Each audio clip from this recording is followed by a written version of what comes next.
Hello नमस्कार सभी को। जैसा कि आप सभी को मालूम होगा कि बिहार डीएलएड का एग्ज़ाम चल रही है और आज है 22 जून और 22 जून 2026 का फर्स्ट सेट में जितने भी क्वेश्चन पूछे गए हैं 100% ओरिजिनल क्वेश्चन के साथ हम लेकर आ चुके हैं। तो जिसका भी एग्ज़ाम हो चुका है आप लोग अपना अपना आंसर मिला ले और चेक कर ले आपका कितना सही हो रहा है, और जिसका एग्ज़ाम नहीं हुआ है वो सभी जो है ना इस क्वेश्चन को आप लोग याद जरूर कर ले। और इसी के साथ हम लोग सेशन की शुरुआत करते हैं। जो भी इस चैनल पर पहली बार जुड़े हुए हैं आप अभी मौर्य सर यूट्यूब चैनल को आप लोग सब्सक्राइब जरूर कर ले।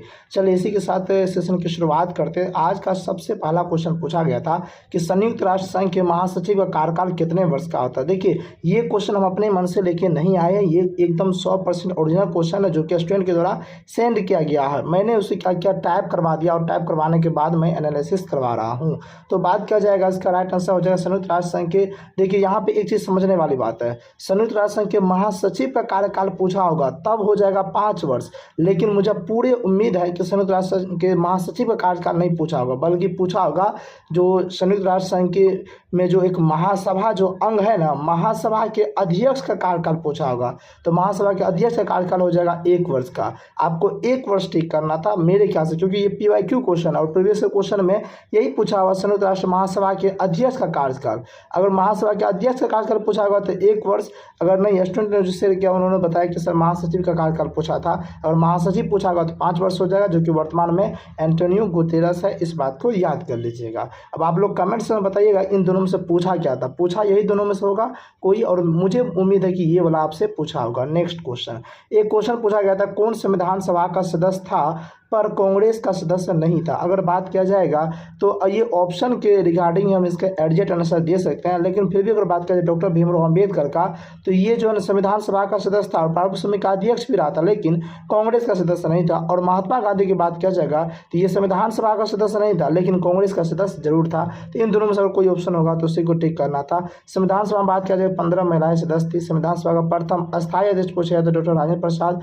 और संविधान सभा का प्रथम और अस्थायी अध्यक्ष पूछेगा तो डॉक्टर सच्चिदानंद सिन्हा हो जाएगा। नेक्स्ट क्वेश्चन, एक क्वेश्चन है कि भारत में श्वेत क्रांति जो है ना, श्वेत क्रांति के जनक कौन थे। सारा पढ़ाया हुआ क्वेश्चन है यार, आप खुद देख सकते हैं। देखिए भारत में श्वेत क्रांति के जनक की बात किया जाए तो डॉक्टर वर्गीज कुरियन हो जाएगा, यही इसका राइट आंसर हो जाएगा, जिसे मिल्क मैन ऑफ इंडिया भी कहा था। इसके नेतृत्व में ऑपरेशन फ्लड भी चलाया गया था। इसका राइट आंसर हो जाएगा डॉक्टर वर्गीज कुरियन। अगर क्वेश्चन ये पूछेगा हरित क्रांति के जनक कौन थे तो हो जाएगा डॉक्टर MS स्वामीनाथन हो जाएगा। इस पॉइंट को भी आप याद कर लीजिए। नेक्स्ट क्वेश्चन, एक क्वेश्चन पूछा गया था कि फलों को गिरने से बचाने के लिए कौन सा हार्मोन उत्तरदायी होता है। देखिए पौधों में जो फल जो है ना वो समय से पहले गिरने से बचाने के लिए ऑक्सिन नामक जो हार्मोन होता है वो मुख्य उत्तरदायी होता है। लेकिन अगर ऑप्शन में अगर ऑक्सिन नहीं होगा तो आप जिबरेलिन को आप टिक कर सकते थे, अगर ऑक्सिन होगा तो आपको ऑक्सिन को टिक करना था। एक क्वेश्चन पूछा गया था वर्तमान में कौन सी लोकसभा है। तो वर्तमान में अगर बात किया जाएगा तो 18वीं लोकसभा चल रही है। देखिए करंट अफेयर से क्वेश्चन पूछ दिया, जब करंट अफेयर आपका टॉपिक है ही नहीं, आपका सिलेबस में करंट अफेयर नहीं है, लेकिन इसके बावजूद भी जो है ना करंट अफेयर में क्वेश्चन पूछा गया। आप खुद देख सकते हैं ये कहीं ना कहीं कुछ क्वेश्चन आउट ऑफ सिलेबस पूछा जा रहा है। ठीक है, तो जो भी एग्जाम देके आए हैं उसे तो खुद पता चल गया कि ये सारा का सारा ओरिजिनल क्वेश्चन है। तो आप खुद समझ सकते हैं कि 100% ओरिजिनल क्वेश्चन डिस्कशन सिर्फ और सिर्फ अभी मौर्य सर यूट्यूब चैनल पे ही करवाया जाता है। इसलिए आप लोग अभी मौर्य सर यूट्यूब चैनल को सब्सक्राइब कर लीजिएगा और वीडियो अच्छा लगा तो वीडियो को लाइक कीजिएगा, और जो भी शेयर नहीं किया आप लोग जल्दी से ज़्यादा आप लोग शेयर कीजिए। जिसका भी एग्जाम हुआ है 22 जून को फर्स्ट सेट में सभी को शेयर कर दीजिए ताकि वो भी अपना अपना आंसर मिला ले। नेक्स्ट क्वेश्चन, एक क्वेश्चन पूछा गया था कि वन विस्तार के नजरिए से भारत का विश्व में कौन सा स्थान है। तो देखिए वन की दृष्टिकोण से अगर पूछा गया तो भारत का जो विश्व में 9वें स्थान पे है। और इसके अलावा अगर बात किया जाएगा वन क्षेत्र में वृद्धि के मामले में पूछेगा, यानी कि सबसे ज़्यादा वृद्धि कहाँ पे हो रही है, तो फिर उस मामले में देखा जाए तो भारत जो है 3रे स्थान पे है। इस बात को याद कर लीजिएगा। नेक्स्ट क्वेश्चन, एक क्वेश्चन जो है सूचना के अधिकार से ये पूछा गया था। सूचना के अधिकार से क्वेश्चन ये था कि प्रथम अपील पर उत्तर प्राप्त करने के कितने दिनों के बाद द्वितीय अपील तैयार की जा सकती है। मतलब जब सूचना का अधिकार कब आया था 2005 ईस्वी में।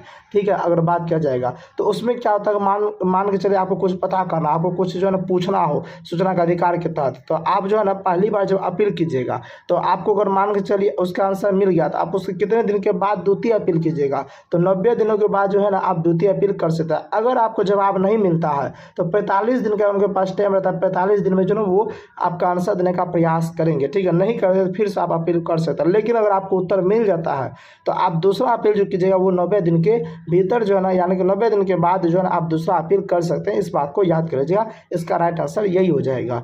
तो जो भी स्टूडेंट के द्वारा, हालांकि उन्होंने अपना नाम भी लिखा था, अभी मैं भूल रहा हूँ, तो जिन्होंने भी सेंड किया था ये क्वेश्चन, उसको तहे दिल से धन्यवाद। और उनको जो है ना केवल 7 ही क्वेश्चन याद था। तो खैर कोई बात नहीं, 7 ही क्वेश्चन याद था, लेकिन बढ़िया बढ़िया क्वेश्चन याद था। और बात किया जाएगा तो टोटल का टोटल ओरिजिनल क्वेश्चन याद था। तो मैंने जितना भी क्वेश्चन मेरे पास है तो मैंने एनालिसिस करवा दिया। अब आप लोग इसमें मिला लीजिएगा। वीडियो अच्छा लगे तो वीडियो को लाइक कीजिएगा, शेयर कीजिएगा। और अभी मोरिया सर यूट्यूब चैनल पर आप पहली बार जुड़े हैं तो आप अभी मोरिया सर यूट्यूब चैनल को आप लोग सब्सक्राइब कर लीजिएगा। मिलते हैं इन्हीं के साथ नेक्स्ट सेशन में, तब तक के लिए जय हिंद, धन्यवाद।